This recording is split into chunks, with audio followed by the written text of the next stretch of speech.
Salut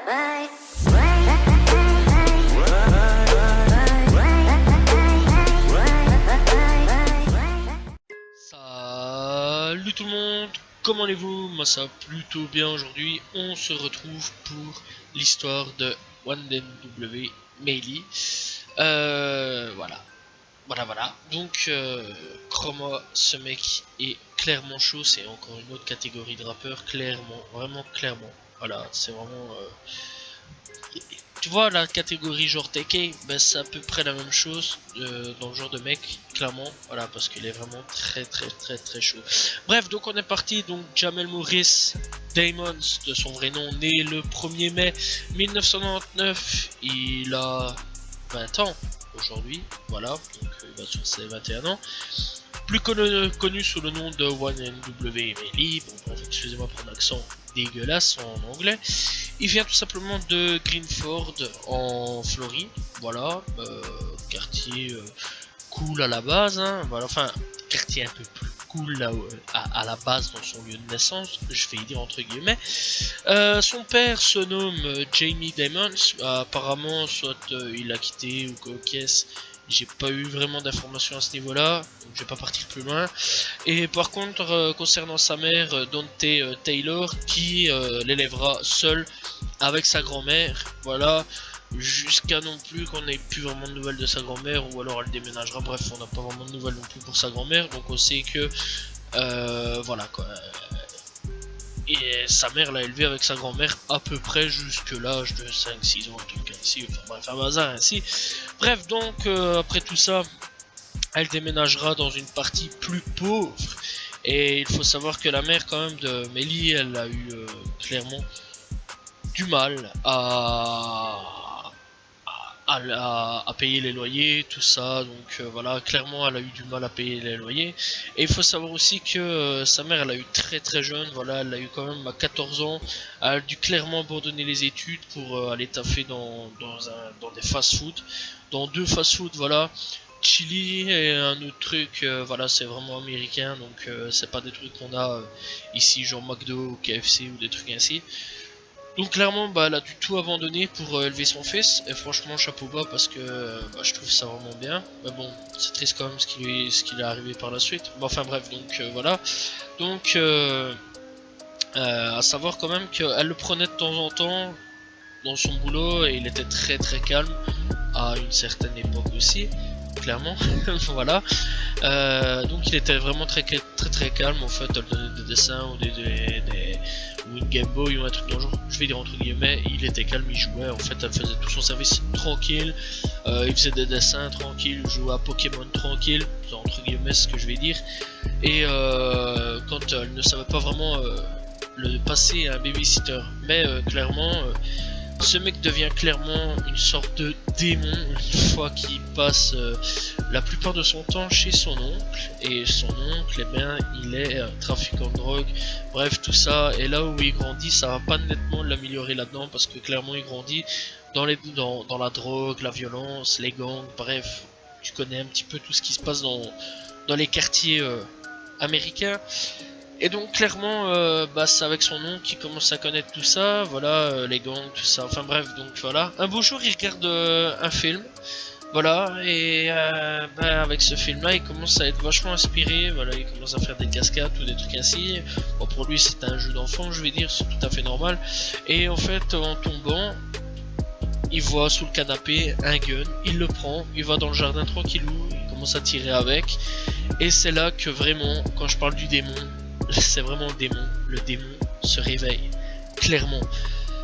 Alors à partir de ce moment là, avec le flingue, en fait, bah, au lieu de le reposer en dessous du canapé, non, il le prend, il va à l'école avec, je vais dire quasiment, il mange avec, il dort avec, il boit avec, tu vois, je vais dire, il fait toute sa vie avec, clairement.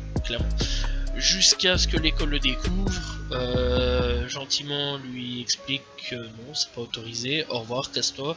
Bref, donc voilà, il va d'établissement en établissement, bref, donc tu connais un petit peu le truc, quoi. Voilà, donc après tout ça, bah, il rejoint bien sûr des gangs, hein, voilà, les Bloods, je pense que quand même tout le monde connaît, il rejoint assez tous les Bloods, voilà, clairement. Et ben il n'y a pas que ça en fait, hein, parce que aussi, et là à ce moment là ça passe encore avec son meilleur ami et deux trois autres potes. Il crée la YNW, la YNW, je vais appeler, ça va être plus simple pour moi parce que moi l'anglais c'est vraiment dégueulasse. Donc la Young Nega World, voilà. Et clairement bah, c'est là où ça commence un petit peu à débuter, l'aspect chanson musicale, enfin bref, tout ce qui est aspect rap. Mais avant ça, il faut savoir quand même que l'aspect chanson, il avait déjà très très tôt, vers l'âge de 6 ans. Alors clairement, là, à ce niveau-là, il est vraiment précoce parce que vers l'âge de 6 ans, en fait, il arrive, boum, il commence à chanter Le Roi Lion. Il était chaud patate, il avait pas peur, rien du tout. Il était même très chaud patate à ce niveau-là. D'ailleurs, il se donnait vraiment à fond. Et c'est là, à l'âge de ses 6 ans, qu'il a clairement compris qu'il voulait être le futur grand rappeur ou chanteur, voilà, de notre siècle à nous, de notre 21e siècle. Bon, malheureusement pour lui, bah, il l'a fait, c'est devenu quelqu'un de très connu, mais pas pour les bonnes raisons que, à mon avis, il voulait partir au départ. Voilà, et c'est fortement triste. Bon, après tout ça, quand même, bah, faut savoir que, bah, il se lance quand même dans une carrière musicale via SoundCloud, voilà, où il poste clairement plusieurs chansons sur SoundCloud quand il avait 15 ans. Et fin 2015, malheureusement, bah, fin de carrière pour lui, début de carrière pour lui. Voilà, parce qu'il ouvre le feu sur 3 personnes à proximité du lycée Vero Beach, mais ne blesse aucune personne et il se voit jugé pour multiples charges, dont agression armée aggravée. Alors clairement, bah, il aurait pu prendre quelques années, voilà. Donc il purge clairement sa peine de prison pour ces faits-là. Et en fait, entre temps, bah, sa mère, elle commence à négocier avec le manager pour sortir un EP, l'EP qui s'appelle Collect Call, sorti en décembre 2017 et il est libéré de prison en mars 2018, après avoir risqué quand même plus de 15 ans de prison. Voilà, donc ça peut être clairement très très chaud. De mars à juillet, il poste des titres sur la chaîne YouTube World Star Hip Hop que je conseille fortement. Voilà, il y a plusieurs gros rappeurs qui vont là-bas. Voilà, donc ça lui offre clairement une exposition vraiment au monde avec SoundCloud et tout, et il devient complètement viral sur les réseaux sociaux et sur le net, et bref, donc voilà. Donc clairement il fait plusieurs hits, voilà, vraiment plusieurs hits où il sera connu. Et le 30 juin 2018, qu'est-ce qui se passe encore? Il a arrêté pour possession de marijuana et d'armes à feu. Oh purée. Et là, on recommence la descente aux enfers. Bon, alors bien sûr, bah, incarcération, tranquille. Le 3 août 2018, il sort la mixtape I Am You, accompagné d'un clip, le single Murder on My Mind. Et là, clairement, ça devient son plus gros succès. Voilà, le plus gros succès qu'il a eu. 23e place de Bumbling Wonder Hot, son single. Et clairement, ça se voit certifié disque d'or en janvier 2019. Alors bon, après tout ça, bah, le titre Murder on My Mind, c'est clairement quelque chose d'assez iconique et assez connu en fait. Parce que... en fait, si j'ai bien compris, l'histoire est un truc complètement dingue. Apparemment, ce qu'il aurait chanté, c'est ce qu'il aurait fait à ses deux potes, donc ces deux complices de YNW, donc deux membres de sa team. Donc, en effet, il est accusé par la justice américaine d'avoir participé au meurtre avec un autre de ses potes, YNW Portland, donc dit Corton Henry, et il aurait tué deux de leurs amis, YNW Zack Chaser, Anthony William, et YNW JV Christopher Thomas Jr. Alors bon, qu'est-ce qu'il a fait? Bon, en gros, il est à l'arrière, il aurait tiré sur ses potes, voilà, une dans la tête et l'autre on ne sait pas comment, bref, voilà. Et alors il a essayé de faire passer tout ça pour un drive-by, et clairement bah, ça a été découvert, voilà, parce que monsieur en fait, après tout ça, s'est un petit peu baladé, et il est monté dans une voiture, simplement montant dans la voiture, il a été vu par une caméra, et avec tout ça, eh bien on s'est prouvé qu'en fait, bah monsieur était là. Et c'est ça le problème, c'est que après tout ça, donc l'autre pote là, Portland, a été à l'hôpital avec les deux potes, il l'a téléphoné, il lui a dit ouais voilà viens voir, il y a les deux qui sont morts, il arrive à l'hôpital, et il a signalé sur Instagram qu'ils étaient morts, et il a dit que lui n'était pas là, simplement la police a su prouver complètement noir plus blanc que clairement il était présent sur le lieu des faits. Et en plus de ça, il a fait passer tout ça par un drive-by. Alors là, c'est encore plus chaud en fait, parce que à l'heure actuelle, bon, ce procès n'est pas passé, donc il est présumé coupable. Mais clairement, il y a des preuves qu'il était là, tout ça, et c'est un peu chaud pour lui en fait, parce que qu'est-ce qu'il risque en fait? Eh bien, c'est très simple. Il risque tout simplement la chaise électrique, en gros, la peine de mort. Non, c'est pas vraiment la chaise électrique. À l'heure actuelle, c'est avec l'injection par poison. Je pense, voilà, ou alors la chaise électrique, faudra voir, mais clairement c'est assez chaud pour lui parce qu'il est vraiment très très jeune, vraiment très jeune, voilà, et en plus de ça, bah, c'est assez chaud en fait quand même quoi. Et avec Murder on My Mind, en fait clairement il dit comment il aurait tué un pote, voilà, bref, comment il aurait tué des potes ou des trucs assez, et c'est un hit assez chaud, voilà, surtout pour un gamin quand même qui avait quand même réussi en quelques années à faire de sa carrière de rien du tout à une consécration quelque part, waouh, assez haute quoi, parce qu'il avait quand même un featuring avec Juicy WRLD, Kanye West, plein de mecs, voilà, vraiment plein de mecs, et c'était vraiment assez chaud pour lui quand même, avec Lil B, avec Lil Kit, T Grizzly, voilà, plein de mecs, vraiment plein de mecs, et franchement, waouh, ça c'est chaud quand même, c'est vraiment assez chaud. Bon, après tout ça, quand même, son incarcération, bah, il y a eu quand même d'autres titres qui sont sortis. Voilà, donc il y a eu quand même, enfin, avant ça aussi, il y a eu aussi d'autres trucs quand même. Voilà, avec ce qu'il a fait, tout ça. Donc il y a eu quand même Melvin versus Marvin qui est sorti quand même.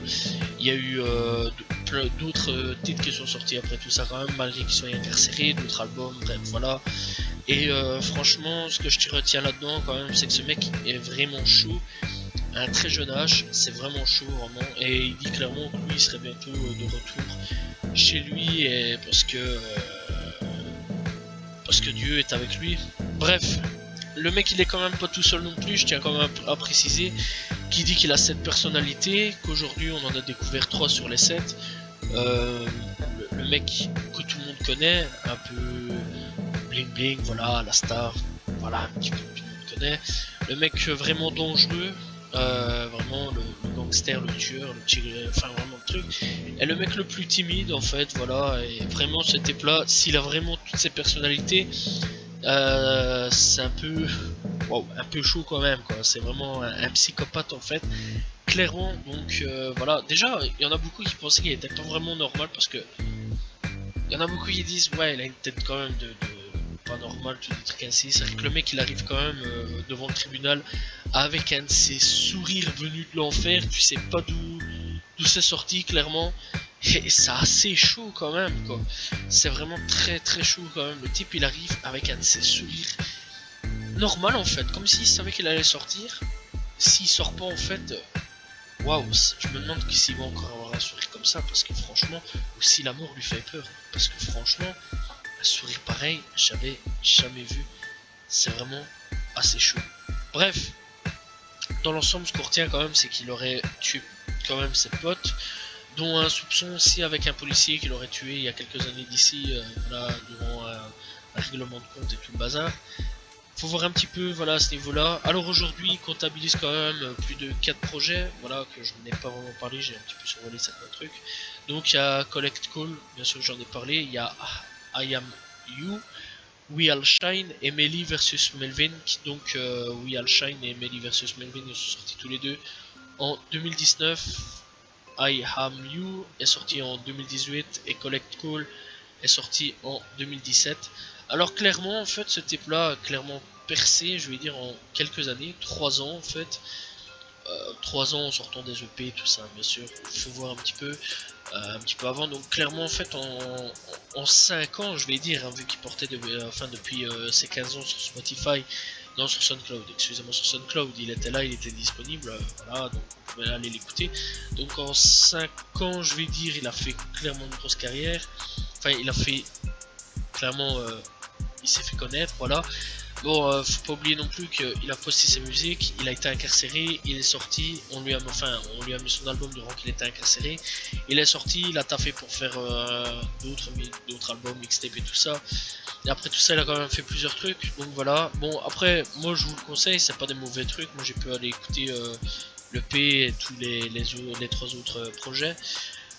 Et franchement c'est pas mauvais du tout. Alors ce qui est triste quand même c'est que c'est encore comme Taike un talent gâché clairement. Alors voilà, c'est vraiment encore un talent gâché parce que s'il vient à se faire exécuter, c'est triste pour lui parce que clairement c'est quand même un putain de gros talent. Clairement il pouvait vraiment devenir par le futur, je pense, une des futures grosses têtes d'affiche dans le rap. Enfin, même si ça devenait déjà une grosse tête d'affiche, mais il pouvait devenir encore beaucoup plus puissant, je vais dire comme Eminem à l'heure actuelle, comme 50 Cent, on pourrait, je vais dire 15 ans plus tard, quand on aurait parlé de lui, je pense que tout le monde l'aurait encore reconnu, tout le monde aurait dit ah ouais, je le connais. C'est pas comme Lil Pump à l'heure actuelle, où dans 15 ans, je pense pas, sauf si vraiment il change de style et il arrive à refaire autre chose, je pense pas qu'il pourra être encore là dans 15 ans, faudra voir, si ça tombe faudra voir. Mais je pense que ce genre de type, en fait, il pouvait se renouveler, essayer toujours d'autres choses. Parce que quand on regarde Murder on My Mind et quand on regarde aujourd'hui son titre avec Suicidal, avec Juicy WRLD, c'est vraiment tout autre chose. Bon, aussi il a fait solo, hein. Son Suicidal, il a vraiment fait tout solo. Mais c'est vraiment tout autre chose. Tu sens vraiment que il peut faire des changements de trucs. Quand on écoute vraiment son titre avec Kanye West. Franchement, ça c'est Mixtape Personality, franchement c'est vraiment quelque chose là aussi, c'est changeant. Comme avec Nine Look 9, très sincèrement c'est aussi changeant. Voilà, il y a plein, il peut changer plein de trucs. Donc voilà, peut-être qu'en fait il nous avait déjà part de sa folie, je vais dire, de ses 7 personnalités quelque part. Voilà, il avait dit qu'en 2020 il les ferait tous découvrir, enfin il en ferait découvrir 3 autres. Bon, malheureusement, on les découvrira peut-être pas, mais, parce qu'il y a bien un mais, en fait, il pourrait potentiellement, je dis bien potentiellement, sortir pour cette année-ci. Et je dis bien entre guillemets en attente de son procès, hein, bien sûr, parce qu'il est testé positif au coronavirus aujourd'hui, et il demande sa libération conditionnelle, voilà. Donc en gros, il est testé donc positif, demande sa libération. Et aujourd'hui on verra on verra dans quelques temps si ça a accepté comme 6ix9ine ou Caucus. Donc en gros il remplira une demande de libération conditionnelle dans l'espoir d'obtenir de meilleurs soins du fait qu'aucune prison n'est préparée pour faire face à ce nouveau virus. Il attend votre soutien et espère se remettre rapidement, voilà, c'est ce qui est marqué clairement. Donc aujourd'hui on verra un petit peu, enfin dans les prochains jours on verra un petit peu s'il pourrait sortir dans les conditionnels en attente de son procès, parce que son procès n'est pas encore passé à l'heure actuelle, voilà. Et on verra si à ce moment là il pourra sortir avec bracelet comme 6ix9ine à l'heure actuelle et pouvoir refaire de nouvelles musiques ou Caucus, voilà, chez lui comme 6ix9ine encore à l'heure actuelle. À un moment ou à un autre j'arriverai bien à arrêter de parler de 6ix9ine parce que chaque fois que je parle de rap je parle toujours de lui, enfin quasiment, c'est abusé en fait. Donc voilà, donc ce mec là, j'espère pour lui qu'il pourrait sortir, parce que franchement ce serait bien, mais c'est hyper chaud et je pense pas qu'avec ce qu'il a fait, ce qu'il aurait fait, parce qu'il est toujours présumé non coupable, je pense pas qu'avec ce qu'il aurait fait, il pourrait sortir un jour, ou s'il pourrait sortir c'est vraiment très tard dans sa vie, je vais dire vers comme Taike dans les 70 ans, ou alors il prendrait vraiment perpétuité, donc clairement il prendrait toute sa vie, ou alors clairement encore avec vraiment une petite chance sortir dans un an ou deux, ou alors il prendrait clairement la peine de mort. Voilà, c'est vraiment le truc qui pourrait vraiment lui arriver. À chaque fois quand on regarde vraiment ses peines de prison, on remarque clairement qu'il sort toujours par une petite case, vraiment par une petite chance, vraiment par un petit trou de souris. Là où il devait prendre 15 ans, il a pris 1 an. Et clairement il a toujours eu de la chance, alors peut-être que la chance lui sourira encore à nouveau, peut-être pas, j'espère pour lui que clairement la chance lui sourira, et s'il a une seconde chance, je vais dire, parce que là c'est vraiment une deuxième grosse chance, qu'il ne tue plus personne, parce que clairement c'est prouvé qu'il était là, qu'il ne fasse plus de conneries, plus de port d'armes. Faut vraiment qu'il arrête sa fascination sur les armes parce que c'est vraiment quelque chose chez lui d'obsessionnel. Qu'il arrête son pétard, enfin bon, après à part marijuana, ça c'est pas encore trop grave, je vais dire, et qu'il arrête toutes ces conneries et qu'il devienne quelqu'un de responsable, ce serait vraiment cool en fait, parce que c'est vraiment pas quelqu'un avec une mauvaise voix au caisse, il pourrait vraiment faire quelque chose, une grosse carrière, voilà, et c'est vraiment triste qu'il a gâché son talent comme TK 30 secondes, quoi. Voilà, clairement, c'est tout ce que j'avais à dire. Voilà, j'espère que vous avez apprécié l'histoire de TK, excusez-moi, de NW Melee. À force de parler de TK, je suis vraiment désolé pour la fin. J'espère que vous avez apprécié l'histoire de Melee. Je suis désolé pour TK d'avoir dit ça, surtout que j'en ai déjà parlé pour ceux qui veulent savoir, donc voilà, allez checker un petit peu la vidéo. Donc voilà. Alors, il faut savoir que de toute façon, ça m'a été demandé, mais je la préparais déjà, cette vidéo-là. Voilà, donc on se rejoint demain, parce que demain c'est l'actu rap, pour ceux qui veulent savoir. Mais on se rejoint très prochainement pour un rappeur français prochaine fois. Voilà, je parlerai, parce qu'on m'a demandé un thème, donc je parlerai de Kobalade prochaine fois, pour ceux qui veulent savoir, donc à ce moment-là, il y a un teasing. Donc on se rejoint pour un prochain rappeur français, pour ceux qui veulent savoir les histoires de rappeurs, ce sera Kobalade pour le prochain rappeur. Et pour ceux qui veulent savoir, le mercredi il y a l'actu rap, voilà, donc n'hésitez pas à aller voir, c'est super important, moi j'aime bien faire, j'aime ce que je fais, voilà. Donc pour ceux qui veulent savoir l'actu française et américaine, voilà, n'hésitez pas aussi à aller checker un petit peu sur la chaîne, je parle de manga, de jeux vidéo, je fais du jeu vidéo, du gaming, du let's play, je parle aussi de jeux vidéo sur les jeux oubliés, non, les jeux annulés, excusez-moi, et de films, séries, voilà, ça c'est nouveau les séries, voilà, avec la série validée. Bref, n'hésitez pas à les checker, n'hésitez pas à vous abonner, liker, commenter, partager, je réponds toujours aux commentaires. Moi je vous dis à la prochaine tout le monde, salut tout le monde, ciao ciao.